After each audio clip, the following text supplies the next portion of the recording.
Nag-aayos ako ng payment, sis. Tinatapos ko na lahat ngayong ano. Hi, guys! 2 days before Christmas! Dito ako sa labas mag-isa. Sobrang kawawa naman ako. Dahil wala akong kasama. Nagising ng walang tao sa baba. That's why nag-live ako. Nag-message siya na sa akin, pinapasunod niya ako doon. Pero sama talaga ng pakiramdam ko. Nag-PM ako sa'yo. Nag-PM ka sa akin. O sige, ayan, check ko na lang. Magko-coffee muna ako. Hello guys, Merry Christmas! San si Bia? Binaba ko kanina eh. Subay kami bumaba eh. Pinakain ata nung yaya kasi binihisan ko. Asan ka, Syra? Walang tao dito sa baba. Asan kayo? Punta ka kay Pampanga, dito ka kay Laanek. Sis, hindi pwede magki-Christmas. Dapat sa mga anak tayo. Ako lang ang kasama nila ngayong Pasko, so hindi ko sila pwedeng iwan. Hindi nga ako nakapag-vlogmas, naiiyak ako. Ni-stress ko yun, guys. Wala akong vlogmas kasi hindi ko maiwan yung mga bata. Tapos may mga nangyari dito sa bahay namin na lalo-lalo na si Bia, di ko talaga siya pwedeng iwan. Medyo nag-a-adjust na naman. May panibagong adjustment. Kasi basta, ang hirap, ang daming kwento. Hindi ko siya pwedeng iwan basta-basta sa ibang tao kasi sa akin siya nasasanay. May sama rin pakiramdam ko. Diba? Parang ano yan, uso kayong December. Kasi Lucas na dito, pinaiwan ko muna kay mama kasi sabi ko, mas okay na magkasama na sila laging magkapatid.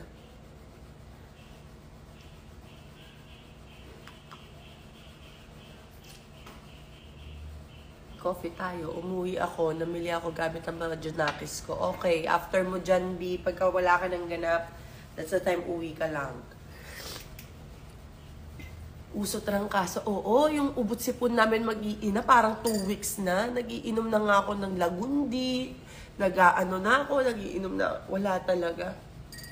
Alala, kaya hindi ako lumalabas kasi parang feeling ko sobrang pabigay na yung katawan ko. Pero nag-start na nanahimik ako mula 22 lang. Kasi hanggang 21 araw-araw ako mula nung nag-birthday ako, mula pumasok December. Grabe.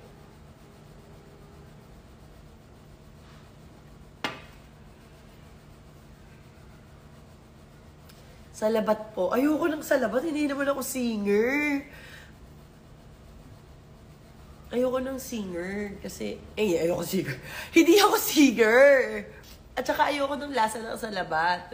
Amoy pa lang niya, hindi ko carry. Sorry guys. No offense. Kanya-kanya tayo buhay. Ang sama ng pakiramdam ko. Alam niyo bang nakadalawang pagpapahilot na ako. Pamassage ako ng pamassage kasi sobrang sama talaga ng pakiramdam ko. Naririnig niyo naman sa boses ko, di ba?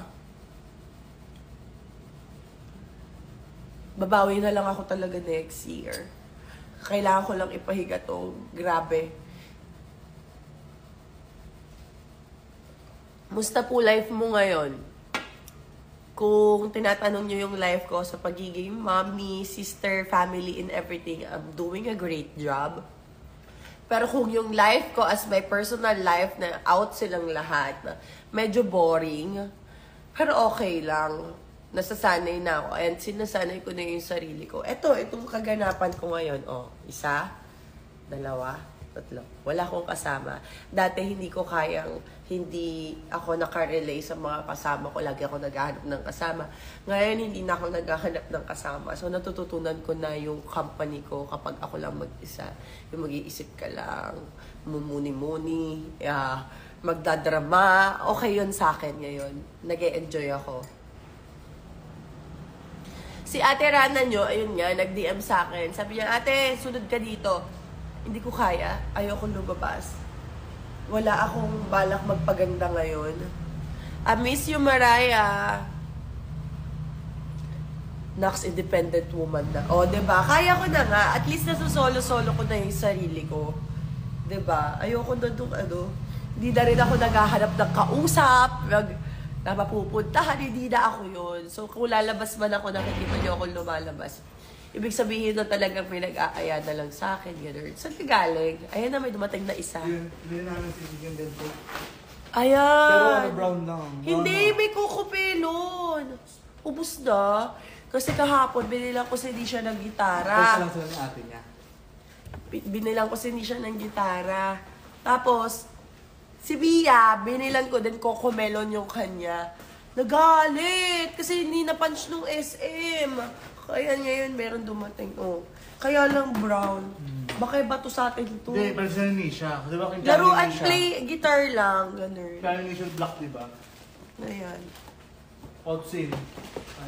Pauchi, umabayan na. Oh, hi guys. Hi Hi. guys. Hi. Bakit kayo nakamotor? Oh, traffic eh. Traffic. Di ba mga Kailangan si Jamila. Oh, yun nga. Kaya nga sabi niya sunod daw ako. Hindi ko kaya. Sama talaga. Ang layo ng parking. Layo ng parking niya. Parking Tirana? Oo. Town and country na. Town and country siya nag-park. Shucks, sa daming tao. Nakakatamad din lumabas 20. Marami rin kapalitangan. Nagbanggaan dyan man ako. Oh. Nag-yuping-yuping, no? Yuping-yuping yung Ang ina ligo. magbabas ko na sa baka naman. Binigyan ka pa ng stress. Kaya nakakatakot lumabas. Puntahan nyo na lang ako sa Charis. Gagi, nagulat ako. Daming tao sa labas. Hindi din kami dito magki-Christmas. Alis din kami tomorrow. Magpapahinga muna ako with kids. And yung mga tao ko kasi mag-uuwian yan, pati New Year. So, ako muna ang punong abala sa kanila. Nag-live ako, mukha akong tanga dito mag-isa nakahiga. Nakahiga ako dito, oh. Kanina. Nakaganito ako, papakita ko sa inyo yung pwesto ko. Nakaganyan ako dito. Tapos nanonood ako. Sabi ko, tangina, sobrang boring. Ayun na ako. Tapos pili ko, papanis na talaga yung laway ko. Kaya sabi ko, sige na, nadaldan na lang ako.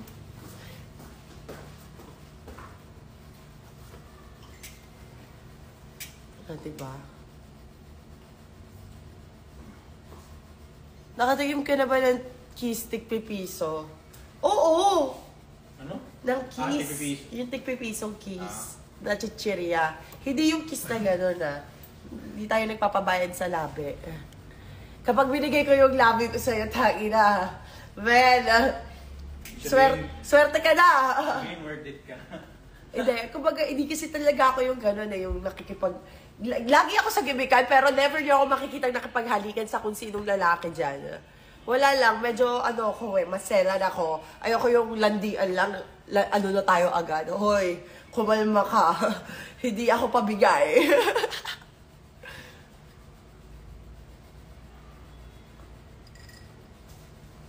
I'm drinking coffee. Shoutout Laxlim.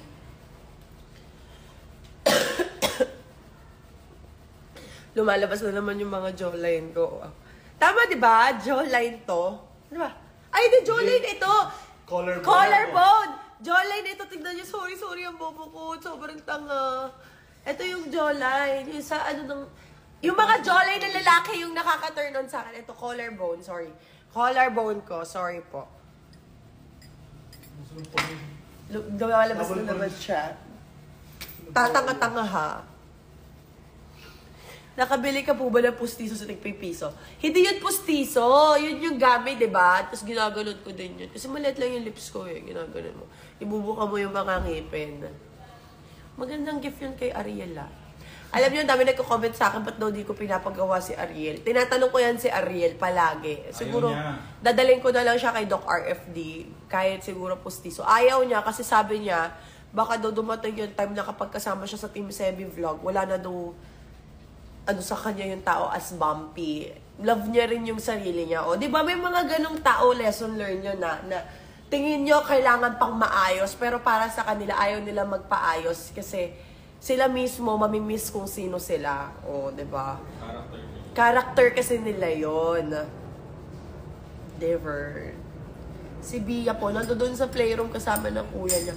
Guys, utang na loob naman. Hindi lang ako napagmuni-muni dito mag-isa. Oras na ako natapos kagabi maglinis na kwarto ni, After ko ng meeting, nagpunta na ako ng bangko, nagbayad ng mga kung ano-ano, para sa mga pamigay, and namili ako ng mga gamit para sa kwarto ni Bia kasi yung parang, yung parang, crib niya na tinutulugan ko dati, tumatalo na siya doon ngayon, tapos nung nakaraan, Stress na stress ako kasi parang mababali yung buto. Talsik siya, tapos talagang balentong siya. Sabi ko, bibili na ako ng new bed para din makahiga na ako ng straight. Yun yung reason kung ba't inayos ko yung kwarto. Nasa story ko, kaya tahimik yung buong social media ko kahapon. Kasi naglinis ako. What's your status right now? I'm single and happy. And you know that I love chicken nuggets. Single and happy. Contented very much. On my own. Love ko na yung sarili ko. Oh, yun yung magandang part doon. Natutunan kong mahalin ang aking sarili. Oh. Tapos saka na ako magpapamahal sa iba kapag sobrang in love na ako sa sarili ko. Para ma-in love man ako some point soon, love ko pa din. Walang makakatumpas sa pagmamahal mo sa sarili mo. Dapat gano'n. Di ba po may jowa ka po? Wala akong jowa, guys. Kung may nakikita kayong jowa ko before, hindi ko naging jowa yun. It's a dating part and nasa process tayo ng mga kailangan natin kumilala ng mga bago. Kapag hindi nag-work, wag nang ipilit. Ikaw ang malululong. Wag nang ipilit. Babala yan. Babala. Mga budol yung mga yan. Wag. Sinasabi ko sa inyo. Maraming mga kwentong hindi mo alam kasi nakapokus ka sa sarili mong kwento habang pinapapasok mo siya sa buhay mo. Putek, gino-joke time ka na niya. So, wag na. Wag. Ayoko. At hindi ako magsasalita ng anything pa. Basta yun lang yung sinabi ko. Once na nakakakita ako ng wrong, kung paano ko tratuhin o yung mga kasama ko at lalong-lalo na yung napagdaanan ko. No. Umalis ka sa harap ko, hindi kita kailangan. Maraming lalaki. Kaya natin mabuhay ng sarili.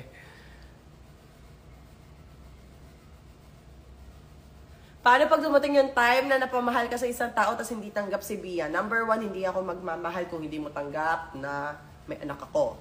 So, hindi mo kakaroon ng chance na mapofall ako sa'yo bago mo tanggapin yung anak ko. Wala akong pakialam sa'yo. And sa totoo lang, hindi ko rin naman kailangan ibasa yung mga anak ko sa relationship namin. Nasa depende pa rin yun talaga eh. Kung tanggap niya na may anak ka, okay. Hindi niya naman kailangan ma-involve kasi hindi siya kailangan ko yung tatay ng anak mo. Hindi ko rin kailangan yon dahil I got it. I'm a mom and dad. Sanay ako doon. Lumaki ako na yung nanay ko, nanay at tatay ko. So nakita ko kung ano yung pwede kong gawin.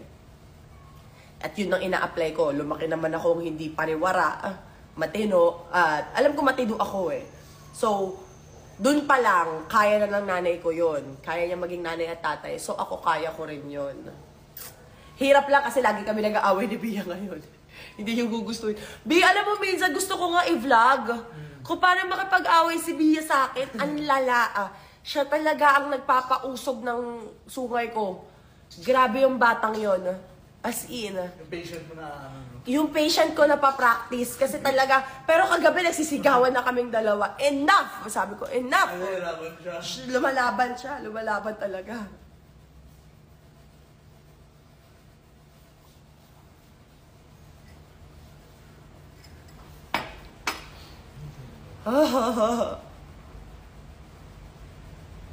Namamansin ako. Meron ka bang jowa ngayon? Uulit-ulitin ko ba? Wala nga. At wala akong kinakausap. Ano yon? Pupunta dito. Dito na siya matulog. Hanggang Pasko daw. Amin niya tulog. Ito ba? Oo. Ikaw na ata next target niya. Hi, babe! Arvin! I miss you, Arvin!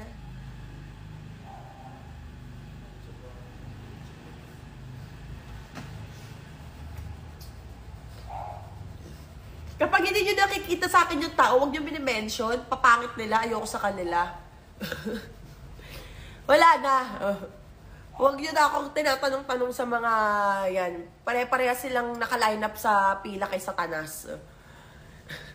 May kanya-kanya ata silang reservation doon. Nagawa na nga nila trono sa tanas. Nag-aagawan sila doon. Mga dumadating sa akin, may mga reservation na VIP sa Imperno eh. Mabait pa nga si Satanas. Diba? Ano? Mabait pa si Lucifer. Mabait pa si Lucifer. Yung alam na nila na galing ka sa magulong mundo ng buhay mo. Dadagdagan pa? Ay, putang ina talaga ng mga yan. Tigil-tigilan nyo ako. Lumayas kayo. Hindi nyo kinagwapo yan. Hindi din nakaka-amaze. Tsatsaka nyo. Pare-parehas lang kayo. Kaya hindi ako naka-base sa gwapo, sa pangit. Pare-parehas lang tao yan. Pare-parehas lang may mga note at mga lalaki yan. So, walang difference kung may mabait or hindi. Pare-parehas may sungay yan, naniniwala ako. At kapag nakita mo na yon, eto na. Nung nakita mo, pumasok ka sa pinto. Nakita mo yung oh my God, sign of the cross, takbo. Run! Ganon. Wag ka nang waste of time. Merry Christmas, party po ba kayo? Anong party po ba kayo?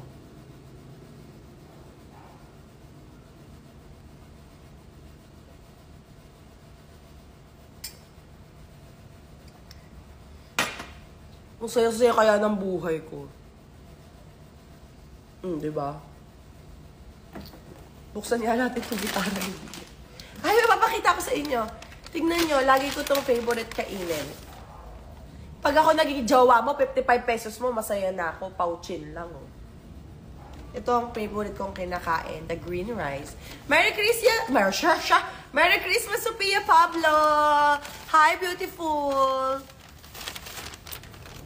Pwede ka ba ligawan? Right now, ayoko. Sabi ko talaga, tatapusin ko to 2022 ko nang wala nang e-epal ng mga lalaki. So, sa January, Charis! Next week na pala. Hindi. Baka hindi talaga para sa akin ang 2022 pagdating sa love life. Tinatanggap ko na at nagpapabasa na rin ako. Kailangan ko sundin. Merong sinabi sa akin, sabi nung anong tawag doon? Astrologist ko, sabi niya, November, may magpaparamdam sa'yo na magsasabi na gusto kang ligawan, ganito, ganyan. Meron, pero hindi ko gusto. So, hindi ko pinilit. Ayoko na muna. Grabe na to. Bakit yung kasi din lagi pinipilit na sinong jowa mo next? Sinong ganito? Marunong pa kayo sa buhay ko. Di ba pwede sa susunod mag-enjoy lang ako, landi lang. Baby, ganun lang. Pero no feelings na, ayoko na yan.